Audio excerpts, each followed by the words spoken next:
तर आता पाहूयात टॉप 50.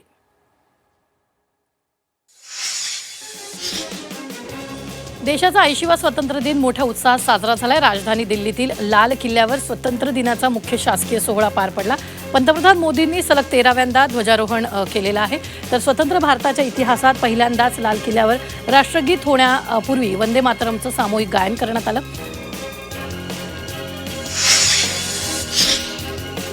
80व्या स्वातंत्र्य दिनानिमित्त पंतप्रधान मोदी यांनी लाल किल्ल्याच्या तटबंदीवरून देशाला संबोधित केलं. 2047 सालापर्यंत भारताला विकसित भारत बनण्याचं त्यांनी उद्दिष्ट ठेवलं असून त्याकरिता स्वप्न, सामर्थ्य आणि संकल्पनांवर सर्वाधिक भर दिला. पंतप्रधान मोदींनी लाल किल्ल्यावरून विद्यार्थ्यांसाठी मोठी घोषणा केली. स्पर्धा परीक्षांसाठी मोफत कोचिंग क्लासची सुविधा उपलब्ध केली जाणार आहे. तसंच पंतप्रधान मोदी म्हणाले, डिजिटल माध्यमातून फ्री कोचिंगचं नेटवर्क उभं करण्याची घोषणा मोदींनी केली. सोबतच 1 कोटी तरुणांना एआयचं प्रशिक्षण देणार असल्याची मोठी घोषणा मोदींनी लाल किल्ल्यावरून केली.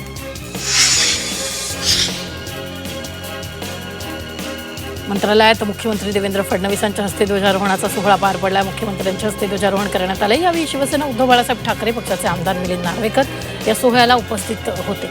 गेल्या काही महिन्यांपासून मिलिंद नार्वेकर आणि महायुतीच्या नेत्यांमध्ये जवळीक वाढल्याची चर्चा रंगली. पुणे विधान भवन इथं भारताच्या 80व्या स्वातंत्र्य दिनानिमित्त राज्यपाल जिष्णुदेव वर्मा यांच्या हस्ते शासकीय ध्वजारोहणाचा मुख्य कार्यक्रम होतो. विधान भवन परिसरात या कार्यक्रमासाठी शासकीय अधिकारी उपस्थित आहेत. यापूर्वी जिल्हाधिकारी कार्यालय आणि शनिवार वाडा सुद्धा इथंही ध्वजारोहण कार्यक्रम पार पडला. नागपुरातील संघ मुख्यालयात सरसंघचालक मोहन भागवत यांनी त्यांच्या हस्ते ध्वजारोहण सोहळा पार पडला. यावेळी मोहन भागवतांनी तरुणांना संबोधन केले. तरुण देशाची सर्वात मोठी ताकद आहे. त्यांना योग्य दिशा न दाखवल्यास ते समाजावर ओझं होऊ शकतात, असं वक्तव्य मोहन भागवतांनी केलं. वाशिममध्ये भारताचा 80वा स्वातंत्र्य दिन उत्साहात साजरा करण्यात आला. तर जिल्हाधिकारी कार्यालयाच्या प्रांगणात पालकमंत्री तथा कृषी मंत्री दत्तात्रय भरणे यांच्या हस्ते ध्वजारोहण करण्यात आले. यावेळी अधिकारी कर्मचारी उपस्थित होते. राष्ट्रगीतानंतर स्वतंत्र सैनिकांनी देशासाठी बलिदान देणाऱ्या वीरांना अभिवादन करण्यात आलं. अलिबागमध्ये 80व्या स्वातंत्र्य दिन सोहळा मंत्री भरत गोगावलेंच्या हस्ते पार पडलेला आहे. ध्वजारोहणानंतर भाषण सुरू असतानाच पावसाला सुरुवात झाली. पोलीस पावसात भिजत असल्याचं लक्षात येताच गोगावलेंनी भाषण थांबवून पोलिसांना जाण्याची विनंती केली. भाजपच्या तिरंगा यात्रेत मंत्री गिरीश महाजन यांचा भन्नाट डान्स पाहायला मिळाला. यावेळी त्यांच्यासोबत माजी मंत्री भागवत कराड तसंच माजी आमदार संजय खेडेकर यांनी सुद्धा ठेका धरला. मुख्यमंत्री देवेंद्र फडणवीस यांचं भाषण झाल्यानंतर इस देश का यारो क्या कहना हे गाणं लावण्यात आलं. गाण्यावर गिरीश महाजनांनी डान्स केला. भंडारा जिल्ह्यात 80वा स्वातंत्र्य दिन उत्साहात साजरा करण्यात आला. जिल्हाधिकारी कार्यालय परिसरात आयोजित मुख्य शासकीय सोहळ्यात राज्यमंत्री माधुरी मिसाळ यांच्या हस्ते ध्वजारोहण करण्यात आलं. यावेळी परिसरात देशभक्तिमय वातावरण पाहायला मिळालं. यवतमाळमध्ये 80व्या स्वातंत्र्य दिन उत्साहात साजरा करण्यात आला. जिल्हाधिकारी कार्यालयात पालकमंत्री संजय राठोड यांच्या हस्ते मुख्य ध्वजारोहण झालं. यावेळी विविध क्षेत्रात उल्लेखनीय कामगिरी करणाऱ्यांचा सन्मान करण्यात आला. तसंच जलसंवर्धनाची शपथ घेण्यात आलेली आहे. अकोल्यात 80व्या स्वातंत्र्य दिनाचा मुख्य शासकीय सोहळा जिल्हाधिकारी कार्यालयात उत्साहात पार पडलेला आहे. पालकमंत्री आकाश फुंडकर यांच्या हस्ते ध्वजारोहण करण्यात आलं. यावेळी हुतात्मा सैनिकांच्या कुटुंबियांसह स्वतंत्र सैनिकांच्या कुटुंबियांचा आणि विविध क्षेत्रातील उल्लेखनीय व्यक्तींचा गौरव करण्यात आला.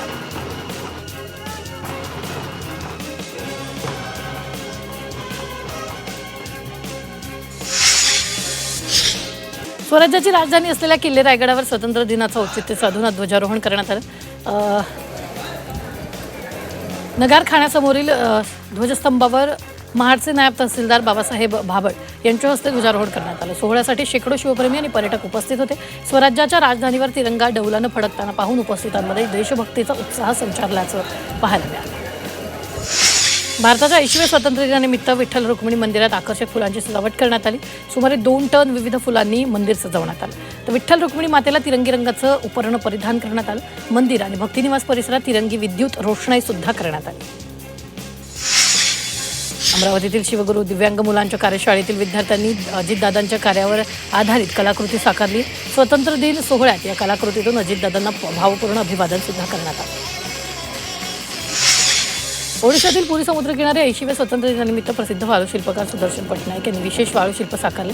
विविधतेतील हा संदेश देणाऱ्या या कलाकृतीतून देशभक्तीचा भाव व्यक्त करण्यात आला. रत्नागिरीतील प्रसिद्ध गणपतीपुळे मंदिरात स्वातंत्र्य दिनानिमित्त तिरंगा स्वरूपातील आकर्षक पुष्पहारास करण्यात आली. केशरी, पांढऱ्या आणि हिरव्या फुलांनी गाभारा सजवण्यात आला असून गणरायाचं हे नयनरम्य रूप भाविकांचं लक्ष वेधून घेत आहे. दर्शनासाठी मंदिरात भाविकांची गर्दी झाली. नाशिकच्या येवल्यात स्वातंत्र्य दिनानिमित्त तिरंगा मिठाईची क्रेज पाहायला मिळते. भगवा, पांढरा आणि हिरव्या रंगात तयार केलेल्या या मिठाईला ग्राहकांची विशेष पसंती मिळते. मिठाई विक्रेते अशोक मेडतिया यांनी देशभक्तीची भावना जपण्यासाठी ही अनोखी मिठाई तयार केली.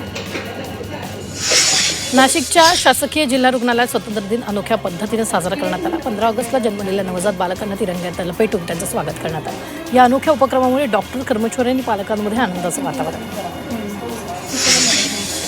नवी मुंबई महापालिका मुख्यालयाला भारताच्या 80व्या स्वातंत्र्य दिनानिमित्त आकर्षक तिरंगी विद्युत रोषणाई करण्यात आली. पाम बीच मार्गावरील मुख्यालय तिरंगी रंगात झळाळून निघालं असून हे दृश्य पाहण्यासाठी आणि कॅमेऱ्यात कैद करण्यासाठी नागरिकांची गर्दी होते.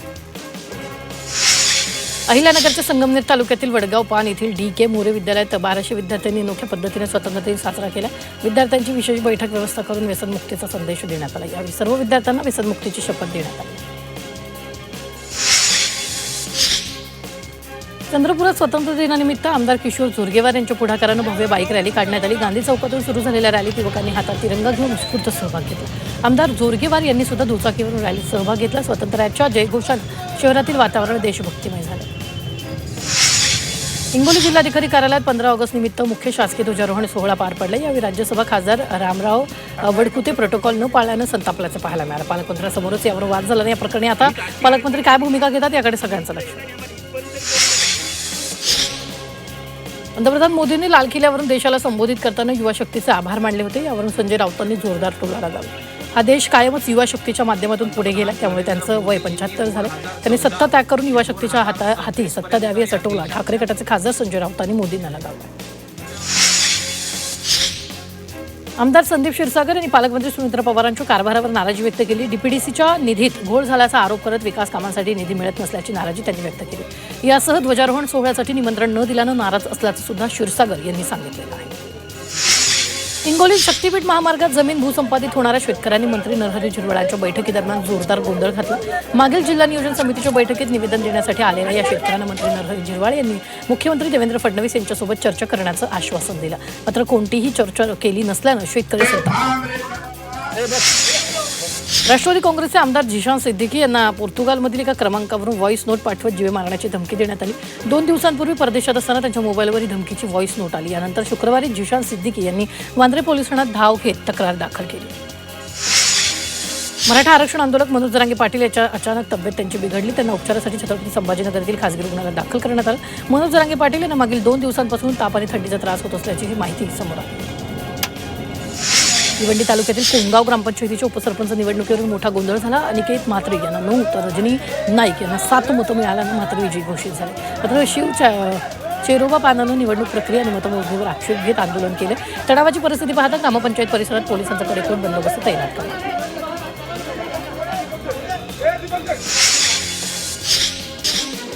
मुंबई उच्च न्यायालयानं 6 फूट किंवा त्यापेक्षा मोठ्या POP गणेश मूर्तींचं समुद्र, नदी, तलावाच्या नैसर्गिक जलस्रोतांमध्ये विसर्जन करण्यासंदर्भातील निर्णय राखून ठेवला.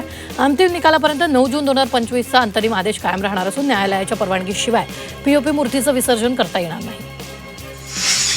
मुंबई उच्च न्यायालयानं 30चा माजी विद्यार्थी कामाख्या दास याला अटकेपासून अंतरिम संरक्षण दिलं. साईबाबा यांच्या समर्थनार्थ आयोजित कार्यक्रमात घोषणाबाजी केल्याचा त्यांच्यावर आरोप आहे. न्यायालयानं तपासात सहकार्य करण्याचे निर्देश देत 31 ऑगस्टपर्यंत अटक न करण्याचे आदेश दिले.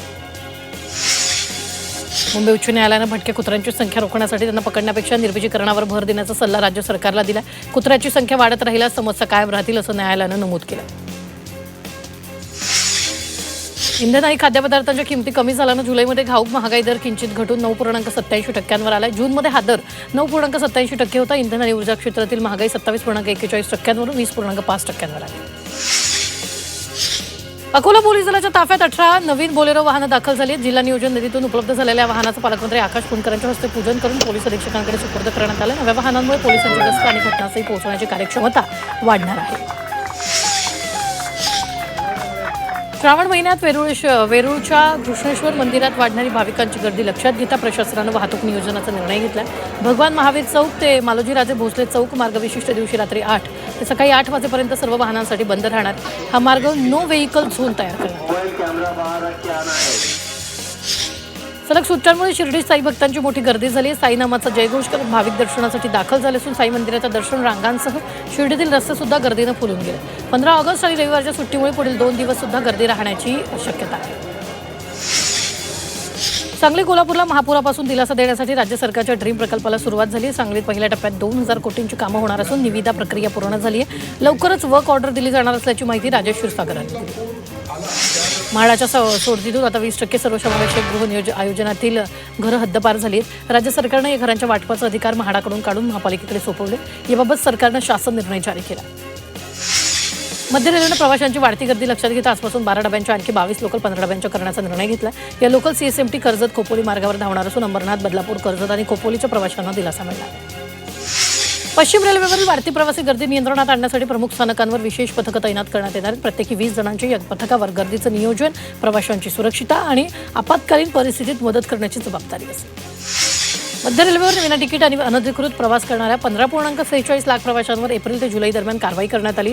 त्यांच्याकडून तब्बल 121.31 कोटी रुपयांचा दंड वसूल झाला. गेल्या वर्षीच्या तुलनेत दंड वसुलीत 40% वाढ झाली. नाशिक जिल्ह्यातील सर्वात मोठं गिरणा धरण पूर्ण क्षमतेनं भरलं.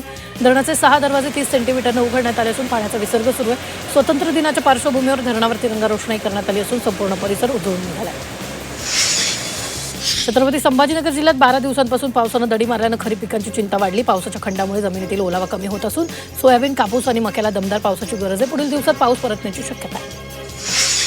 शिवछत्रपतींचं जन्मस्थान असलेल्या जुन्नरमधील ऐतिहासिक शिवनेरी किल्ला सध्या दाट डोक्याच्या चादरीत हरवला. मुसळधार पावसामुळे परिसरातील निसर्ग सौंदर्य बहरलं असून ढगांची वर्दळ आणि हिरवाई पाहण्यासाठी पर्यटकांची गर्दी होती. मुंबईला पाणी पुरवठा करणाऱ्या मेट्रो 3 जलवाहिनीला ठाण्यातील 3 हातनागा परिसरात मोठी गळती झाली आहे. 3000 मिमी व्यासाची ही जलवाहिनी जमिनीखाली असल्यानं दुरुस्तीचं काम आव्हानात्मक आहे. महापालिकेने युद्धपातळीवर दुरुस्ती सुरू केली असून गळतीमुळे मुंबईच्या पाणी पुरवठ्यावर परिणाम होण्याची शक्यता आहे. अमरावतीच्या मेळघाटातील डोमा आश्रमशाळेच्या वसतिगृहात क्षमतेपेक्षा दुप्पट विद्यार्थ्यांना ठेवण्यात आल्याचं समोर आलं. 48 विद्यार्थ्यांची क्षमता असलेल्या खोलीत 110 विद्यार्थी राहत आहेत. तर पंखे, पुरेसे दिवे आणि सुरक्षित खिडक्यांचा अभाव असून नवीन इमारत सुद्धा विनापरवाना पडू नये, त्यामुळे विद्यार्थ्यांच्या सुरक्षेचा प्रश्न निर्माण झाला. वाशिमच्या रिसोड तालुक्यातील दापरी खुर्द येथील गोवर्धन पांढरण रस्ता पावसामुळे जलमय आणि चिखलमय झाला. रस्त्यावर पाणी साचल्यानं शेतकऱ्यांना पाण्यातून वाट काढत शेतात जावं लागते. महिला आणि वृद्ध शेतकऱ्यांची मोठी गैरसोय होत असून रस्त्याचं कायमस्वरूपी मजबूतीकरण करण्याची मागणी होते. चाकण MIDCमधील वाहतूक कोंडी, रस्त्याची दुरवस्था आणि उद्योगांच्या प्रलंबित तक्रारांची अखेर राज्य सरकारनं गंभीर दखल घेतली. पुणे जिल्हाधिकारी जितेंद्र रुडी यांच्या अध्यक्षतेखाली उच्चस्तरीय समिती आणि उद्योग तक्रार निवारण कक्ष स्थापन करण्याचा शासन निर्णय जारी करण्यात आला. संभाजीनगर जिल्ह्यात गेल्या 12 दिवसांपासून पावसानं दडी मारल्यानं खरीप पिकांची चिंता वाढली. जुलै अखेर झालेल्या पावसानंतर ऑगस्टच्या सुरुवातीपासून पावसाचा जोर ओसरलाय. पावसाच्या खंडामुळे जमिनीतील ओलावा कमी होत असून सोयाबीन, कापूस आणि मक्यासह खरीप पिकांना दमदार पावसाची गरज आहे. परभणीच्या दिशेनं कत्तलीसाठी नेली जाणारी 38 म्हशी आणि वासरांची पोलिसांनी सुटका केली आहे. लिंबगाव पोलीस ठाण्याच्या हद्दीत 8 पिकअपमधून जनावरांची निर्दयीपणे वाहतूक होत होती. पोलिसांनी 8 वाहनं आणि 38 जनावरं ताब्यात घेतली असून संबंधितांवर पशुसंवर्धन कायद्यानुसार गुन्हा दाखल केला. अमरावतीच्या सिटीलँड परिसरातील सिमरन गारमेंट दुकानात संचालकावर नोकरानं अचानक चाकूनं हल्ला केला. हल्ल्यात गारमेंट संचालक गंभीर जखमी झाला असून त्यांच्यावर रुग्णालयात उपचार सुरू आहे. हा सर्व प्रकार CCTVत कैद झाला असून नांदगाव पेठ पोलिसांकडून पुढील तपास सुरू आहे. ऑनलाईन अन्न विक्री करणाऱ्या ब्लिंकिट आणि झेप्टोच्या आस्थापनांवर FDAनं राज्यभर कारवाई केली. अन्न सुरक्षा आणि स्वच्छता नियमांचं उल्लंघन केल्याप्रकरणी 14 परवाने निलंबित करण्यात आले. तर 60 आस्थापनांना सुधारणा नोटीस देण्यात आल्या. मुंबईतील काही आस्थापनांमध्ये अस्वच्छता, कुजलेल्या भाज्या आणि कीटकांचा प्रादुर्भाव आहे.